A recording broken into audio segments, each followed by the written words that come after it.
Good morning, class 7th. Students, we are on chapter number 4, growing up as boys and girls, and we have done all the topics regarding this chapter, and only one topic is left, that is women's work and equality. So let's start with the last topic of this chapter. So our constitution does not discriminate against women. जो constitution है right to equality है, न लड़के और लड़कियों में कोई भी भेदभाव किया जाएगा, कोई किसी तरीके की डिस्क्रिमिनेशन प्रोहिबिटेड है इन अ कॉन्स्टिट्यूशन. एवरीवन मेल और female is equal in the I of law. I of law मतलब कानून की नज़र में सभी बराबर हैं. कानून की देवी हम लोग मूवीज़ में देखते हैं इस तरीके के तराजू में जिनकी आंखों पे काली पट्टी लगी होती है. काली पट्टी लगने का मतलब ये नहीं है कि वो अंधी हैं, इसका मतलब है कि उन्हें कुछ नहीं दिख रहा, उनकी आंखें एक तरीके से बंद हैं कि आप अमीर हैं, आप गरीब हैं, या फिर आप गर्ल हैं, आप बॉय हैं, उन्हें कुछ नहीं दिख रहा है. उन्हें बस सच पता है एंड उसी के बिहाफ में रिजल्ट आता है, जो डिसीजंस होते हैं वो लिए जाते हैं. तो लॉ के सामने गर्ल एंड बॉय इक्वल हैं. Same fundamental rights guaranteed to the women's to as to man. जो फंडामेंटल राइट्स जैसे right to equality, right to freedom, religion रखने का अधिकार, ऐसा नहीं बॉयज़ के पास स्पेशल राइट्स हैं. कॉन्स्टिट्यूशन ने सभी को इक्वल रखते हुए सभी को समान अधिकार दिए हुए हैं. In actual practice, however, this is discrimination against women in family, at workplace, in the society and at large. तो अगर हम इस कॉन्स्टिट्यूशन ने तो दे दिए, बट फिर भी अगर हम कंडीशन की बात करें, एक्चुअल में बहुत ज़्यादा डिस्क्रिमिनेशन फेस करना पड़ता है वुमेन्स को हर जगह. घर में ले लो या फिर बाहर वर्क प्लेस पे ले लो, कहीं पर भी ले लो, उनके साथ भेदभाव होता ही है. Let's look at the form and substance of inequality between men and women. First, lack of education. Girls are kept away from school so that they can help in household work and look after siblings.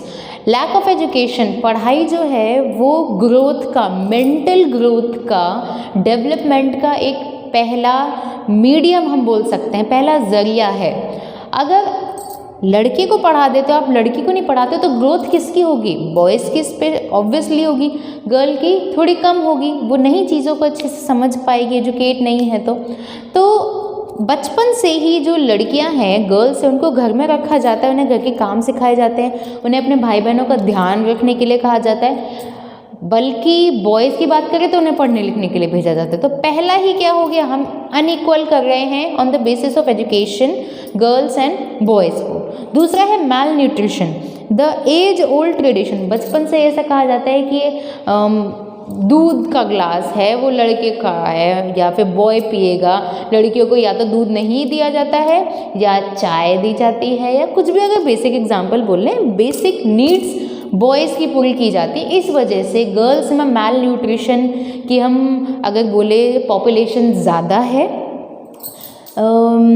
अगर हम next बोले poor health, अगर हम उन्हें nutritious diet ही नहीं दे रहे तो उसका रिजल्ट क्या होगा? पुअर हेल्थ होगी. तो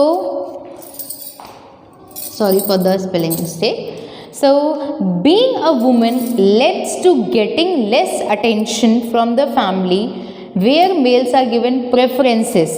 अगर सॉरी यहाँ पर हम पहले से बात करें, लड़की या फिर एक वुमेन होने के नाते हमें कम अटेंशन मिलती है बशर्ते और फैमिली मेम्बर्स के, स्पेशली मेंस के. कैसे? डाइट में हमें प्रॉपर न्यूट्रिशियस डाइट नहीं मिलती है. सेकंड मेडिकल अटेंशन, अगर बीमार भी हो जाते हैं तो हम पर कम ध्यान दिया जाता है. इस वजह से पुअर हेल्थ कंडीशन हो जाती है. हमने अनइक्वल कर दिया मेन और वुमेन्स को. ना मेल डोमिनेटेड सोसाइटी ऑब्वियसली है इंडिया की. There are fewer jobs for women as compare to men because of obvious reason. तो कुछ रीजंस जो कि हम लोग नेक्स्ट क्लासेस में देखेंगे कि हम लोगों ने वुमेन्स के जो काम है, जो वर्क हैं, वो कैटेगराइज कर दिए कि वुमेन है तो वो टीचर बनेगी या फिर नर्स बनेगी. अगले चैप्टर में हम लोग इसकी डिटेल देखेंगे. तो और मेल्स सब कुछ कर सकते हैं. तो क्या है, एक तरीके से मेल डोमिनेटेड सोसाइटी बना दी गई है. अब गवर्नमेंट क्या कर रही है इन सब चीज़ों के लिए? गवर्नमेंट बैठी तो रहेगी नहीं, वो क्या कर रही है, वुमेन्स को मेल अगर हम बोले मुख्य धारा में लाने की कोशिश कर रही है, आगे बढ़ाने की कोशिश कर रही है। The government has taken many steps to help women and bridge inequality भेदभाव को तोड़ने की वो कोशिश कर रही है। कैसे? To help women go outside and work, the government has set up anganwadis और child care centres in several villages. Anganwadi के बारे में हम लोग पहले भी पढ़ चुके हैं, तो उन्हें बाहर निकालने के लिए, बाहर के काम करवाने के लिए वुमेन्स ने आंगनवाड़ीज़ को सेट किया है ताकि वो वहाँ पर आकर काम कर सके। Here working women can drop their children when going to work. अब यहाँ पर जो वुमेन हैं, जैसे वर्किंग वुमेन है, वर्किंग वुमेन अगर उनके एक बेबी है छोटा, तो उसके लिए काम करना बहुत मुश्किल हो जाता है, तो वो क्या करती है, अपने बेबीज़ को वहाँ पर ड्रॉप कर सकती हैं एंड उसके बाद वो फ्रीली अपना काम कर सकती हैं। तो बेबी की देखभाल भी हो रही है एंड वो अपना जो वर्क है वो भी अच्छे से कर पा रही हैं। Other activities at anganwadis are giving education and training to women. ये सब काम भी होते हैं आंगनवाड़ीज़ में। The government had made it mandatory for organization to have more than 30 women employees to provide crèche facilities। तो जिस तरीके से एक तरीके से रिजर्वेशन बोल सकते हैं कि इतनी वुमेन्स होनी ही चाहिए इन आंगनवाड़ीज़ में, 30 women's employees. These steps were certainly encourage women to cross the four walls of their home and venture out। जो हमारी चार दीवारी बोलते हैं कि चार दीवारी में कैद हैं, 1 2 3 4, तो चार दीवारी से वो लोग बाहर निकलेंगी और इस वजह से वो थोड़ा जो मुख्य धारा है उसमें आने की कोशिश कर सकती है। The government has also reserve 33% of panchayat post for women. मतलब 33%, अगर 100 पॉपुलेशन है, 100 अगर हम बोले पोस्ट हैं, तो उसमें से 33 पोस्ट किसकी रिजर्व होंगी? वो होंगी वुमेन्स की रिजर्व होंगी, ताकि उनमें कोई और ना आके बैठे। और अगर 33 पोस्ट हैं तो जब वुमेन्स है वो बाहर आ सकते हैं। अगर उनके लिए एक भी पोस्ट अगर रिजर्व नहीं हो ना, तो उन्हें बाहर आने में थोड़ी बहुत दिक्कत हो सकती है, जीतने में दिक्कत हो सकती है। मेल डोमिनेटेड सोसाइटी है, पर जब रिजर्व है तो उन्हें कोई प्रॉब्लम नहीं, उनकी सीट पे कोई मेल आके नहीं बैठ जाएगा। Recently, a law has been passed to enable women in inherit their father's agricultural land। Father की एग्रीकल्चरल लैंड में भी उनका हक होगा। A law has also been passed making domestic violence as a punishable offence। अगर घर में किसी की वाइफ को या फिर किसी की मदर को फिज़िकली अब्यूज़ किया जा रहा है, मेंटली अब्यूज़ किया जा रहा है, उन्हें परेशान किया जा रहा है, तो ये एक पनिशेबल ऑफेंस है। उसके लिए अगर मेल कर रहा है तो भी वो पनिशमेंट के लिए रेडी रहे, अगर कोई फीमेल भी फीमेल के साथ कर रही है तो भी वो पनिशमेंट के लिए रेडी रहे। जैसे गर्ल्स के साथ डोमेस्टिक वायलेंस होता है, जैसे अगर किसी की मदर की बात कर ले, राम है, उसकी मदर है, उनकी फादर उनकी मदर को फिज़िकली अब्यूज़ करते हैं, उन्हें मारते हैं, उन्हें अच्छी तरीके से ट्रीट नहीं करते, तो वो डोमेस्टिक वायलेंस हो गया। उसके खिलाफ वो पुलिस में जा सकती हैं एंड वो उनके खिलाफ कंप्लेन कर सकती हैं। तो ये क्या है? पनिशेबल ऑफेंस है।